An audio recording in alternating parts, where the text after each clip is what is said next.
Eu assisti recentemente um vídeo do senhor falando no Congresso Nacional sobre a questão das áreas de preservação permanente. Aí o senhor dizia, naquela ocasião, que nos pedem o que não fazem. No Brasil, essa área de preservação permanente de 80% não tem correspondente internacional, ao contrário, né? Recentemente, alguns países da Europa que não têm um modelo de área de preservação permanente, mas tinha uma área de reserva de muito menor monta, percentualmente, aí na casa dos 20%, alguma coisa nesse sentido, abriram mão dessa área de reserva e exigem que o Brasil tenha uma área de reserva de cerca de 80%. Eu queria que o senhor discorresse um pouco a respeito disso. E por que nós aceitamos essa imposição da área de preservação permanente de 80%? Que pressões nos fizeram adotar esse tipo de resolução? Ex-ministro Aldo, por que nós aceitamos esta imposição da área de preservação permanente de 80%?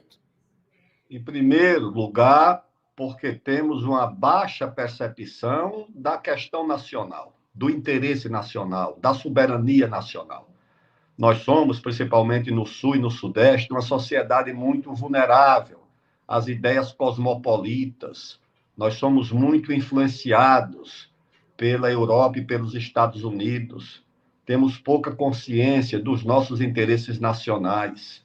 Isso nos torna frágeis, isso nos divide, isso nos expõe. E aí você tem uma situação na Amazônia, eu andei muito pela Amazônia e volto sempre que posso, como disse, voltei a semana passada para fazer uma palestra lá para jovens estudantes universitários da Universidade Federal do Sul e do Sudeste do Pará e para a Associação dos Criadores do Pará, onde estavam presentes a Associação dos Criadores do Pará e o presidente e um diretor, a diretoria do Sindicato Rural da Federação dos Trabalhadores da Agricultura Familiar, porque o tema do interesse da Amazônia é capaz de reunir todas essas pessoas, do trabalhador rural ao empresário agrícola. Então, você vê um caso da Amazônia. Quando o governo promoveu a ida de agricultores do Sudeste, principalmente, do Paraná, do Sul, para a Amazônia, entregava um lote. E quando a fiscalização chegava, exigia que você, pelo menos, desmatasse 50% desse lote. Tá certo? E a autorização era dada pelo IBDF, que era o antecessor desse IBAMA, Instituto Brasileiro de Desenvolvimento Florestal.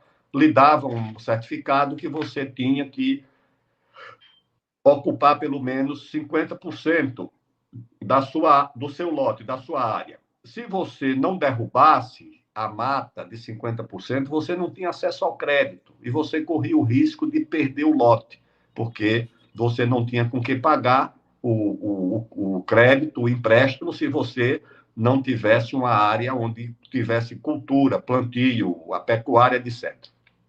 Depois, o IBDF veio a suceder o IBAMA. E o mesmo IBAMA, que é sucessor do IBDF, resolve dar uma multa pelo desmatamento que esse agricultor fez na área que o antecessor exigiu que ele desmatasse.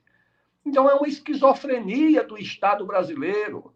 A esquizofrenia é exatamente isso, essa duplicidade de pensamento, de comportamento, de ideias. Uma parte do Estado manda o cidadão fazer uma coisa e o mesmo Estado depois pune e o torna criminoso por ter feito o que o Estado exigiu que ele fizesse. Era tal a situação que o sujeito que recebesse um lote, ao invés de desmatar 50%, desmatasse 100%, ele recebia um outro lote de presente, pela eficácia, por ser previdente. Era essa a situação do nosso país. E é esse pessoal que o Estado brasileiro levou para a Amazônia, que hoje é considerado criminoso, que desmatou. Foi o Estado brasileiro que levou essas pessoas para lá. Eu vi centenas desses casos na Amazônia inteira, tanto na Amazônia Legal, ali no norte do Mato Grosso, como em Rondônia, como no Pará, como